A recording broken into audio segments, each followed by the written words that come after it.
Hello future engineers, welcome to my YouTube channel. If you're still new to my channel and you like what I'm doing, please don't forget to share my videos to your friends and to your friends' friends. To your younger brothers and sisters who would want to take up engineering in the future, and to your relatives. That's one way you can keep me going, inspired and refreshed. Now, if you find my videos interesting and important to your studies, also please don't forget to subscribe. Hello future engineers, there is another video in Engineers in Progress, particularly in uniform motion. If you want to anticipate the solution to this problem, you may do so by pausing the video. And this is the last video on uniform motion. The next video will be on work problems. Here we go. This is problem 71. A man drives from A to B on a straight path with a constant speed of 60 kilometers per hour and back to A without loss of time during turning back at an average speed of 100 kilometers per hour. Determine his average velocity and his average speed for the entire trip. Then in the second part, a man drives from A to B with an average speed of 60 kilometers per hour and proceeded to C with an average speed of 100 kilometers per hour. The distance between B and C is 2.5 times that between A and B. All points on a straight path. All points lie on a straight path.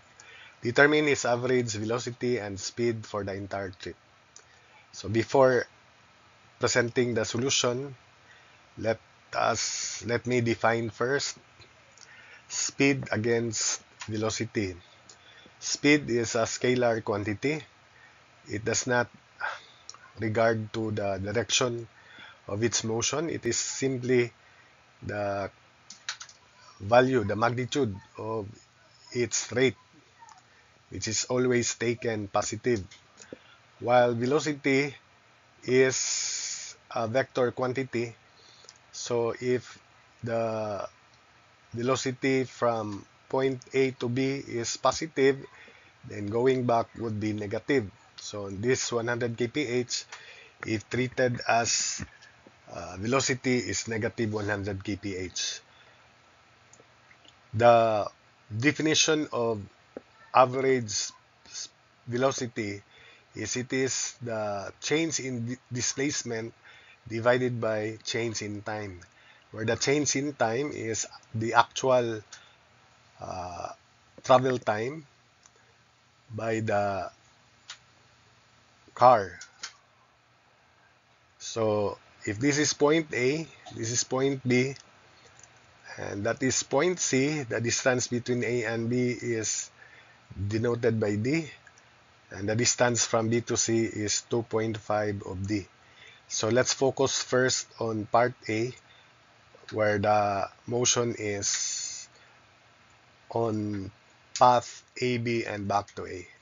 So the average speed, average velocity is positive 60 kph from A to B. So 60 kph average velocity, if that direction is the positive direction, that is also treated as the average speed. While going back, the average velocity is negative 100 kph, but you may treat this as average speed, 100 kph. So for average velocity, which is defined as change in displacement divided by total time elapsed or change in time, the change in displacement is final position minus initial position divided by the time in covering the distance from A to B and the time covered in going back from B to A. Now, the final position is the position of the particle, in this case the car, from the initial position. The initial position is point A. We treat point A as the origin. So this is the initial position. Since it is mentioned that the car, the man, turns back without loss in time back to A. So therefore, the initial and the final position is the same, and that is equal to 0 by treating A as the origin. So final position 0 minus initial position 0 divided by, of course, there is this value of time in the denominator. There's no need to compute it as of the moment, as long as 0 over any value in the denominator is 0. So that would be 0. So the average velocity therefore is equal to 0 for the first part. Then for the average speed, it is defined as the actual total distance traveled divided by same delta t, this time here, and time is equal to distance over average speed, or yes, average speed. So average speed is total distance traveled divided by time in covering from A to B plus time in going back from B to A. Now, total distance traveled is D plus D, so 2D. Then time in covering the distance from A to B is equal to distance divided by average speed, which is 60. While the time in going back is distance, also D, divided by average velocity, average speed, which is 100. So equals 2D over D over 60 plus D over 100. Simplifying the denominator, so that would be 2D over 2D over 75. So we can cancel 2D. D75 becomes the numerator, therefore the average speed is 75 kilometers per hour. Then let's proceed to part B. A man drives from A to B with an average speed of 60 kph, same condition, and proceeded to C with an average speed of 100 kph as shown. So let's remove the 100 kph going back.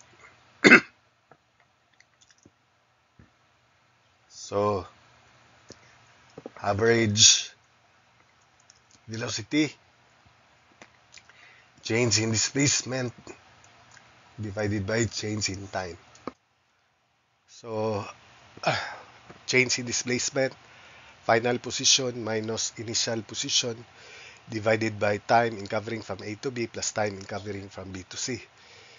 Final position is at C, so its distance from the starting point, which is thought of as the origin, is 3.5D, and the initial position is 0, which is at A.